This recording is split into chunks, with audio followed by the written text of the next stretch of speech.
97% of Etsy buyers said that they look at multiple images, right?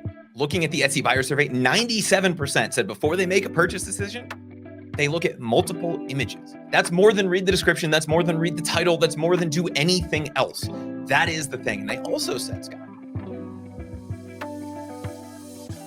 like that first image, we have noticed, and we, again, brutally honest with our Etsy shop auditees, and we're like, hey, I don't think that your thumbnail, your image that's representing the product is doing a good job. So we have to fix that. And so the thing is like your design could be great, but if your mock-up isn't great and it's not representing it, it's going to look crappy. All right. So you have to realize that the opportunity for someone to actually come close to touching something and visually seeing something is to have a really, really good mock-up, whether that's a third-party mock-up that's of the exact product, or if it's you shooting it, good lighting, it needs to look professional. So that's a huge thing that we see that we have them go improve. And a lot of times you also can look at your conversion and say, well, okay, this thing isn't converting that well. We actually had one that I can remember. I think we've had a few, but we had one, shop owner, and she was like, I don't know why I'm getting views and I'm getting clicks, but I'm not getting any sales. And so once we dug in deeper, we saw that the image, okay, it was of a decal or a sticker that would go on the back of a car. And so you would think that the thumbnail and the image representing it would be the picture of the sticker on the back of the car, maybe a close-up, right? And it would be white. Well, it was actually blue because that's the material that it comes on, and then you peel it off and then it would be blue. So you're like, well, wait a minute here. I wanted a white sticker and it doesn't look, so it didn't you couldn't see it actually being used. So we had her switch that out, and that most likely will improve those conversions, because if someone clicks over, they're like, oh no, that's not what I want.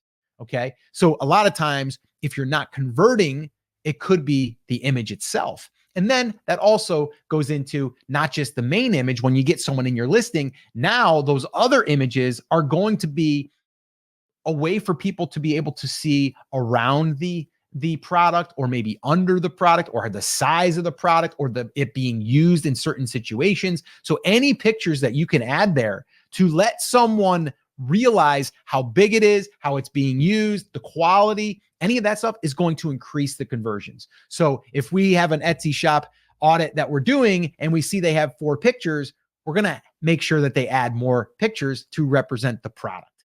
Anything on that, Chris?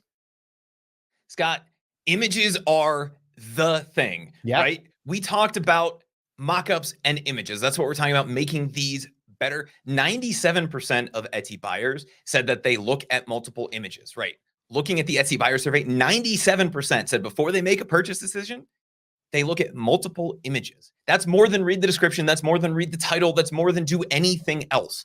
That is the thing. And they also said, Scott, that out of 10, on a scale of 1 to 10, images were a 9.1 out of 10 in terms of how much weight they have on the conversion. If you're getting your images wrong, you're not getting the sale, period. That 9.1 out of 10 was higher than any other single thing on the listing, and higher than several of the parts of the listings combined. If you're getting your images right, you're getting the sale. If you're getting your images wrong, you're going to get left behind. And the question that I know we're going to get is, how do I know if my images are good or not? What you need to do is look at that conversion rate, right? And you need to look at that conversion rate versus your competitors. Using something like Everbee can be really useful to get a good idea of who's converting better, you or your competitors. Mm-hmm. If your competitors are out converting you, take a look at what they're doing with their images. Don't steal their images, obviously, but hey, they're showing the inside of this, and I never thought of that. Make sure you're showing that in the images, because like you said, it's the only chance that buyers have to interact with the product is to look at the images or the video that's on your listing. So if you're not focusing and spending a ton of time on your mockups, your images, not just the main image, but the supporting images as well, you're losing and you're leaving a lot of sales on the table. Yeah, I just threw up the link. If you guys want to try Everbee, if you have not yet used Everbee, we definitely recommend it. We are affiliates for it. If you go through our link, you will buy us a cup of coffee, but it's a tool that we use every single day. And like Chris said, you can actually see how your competition is converting versus you. So that right there alone will give you an idea. And then you can compare and go, okay, what's their images look like? What do mine look like? What do their tags look like? What do my tags look like? And you can kind of go back and forth and kind of cross check and see how well you're doing.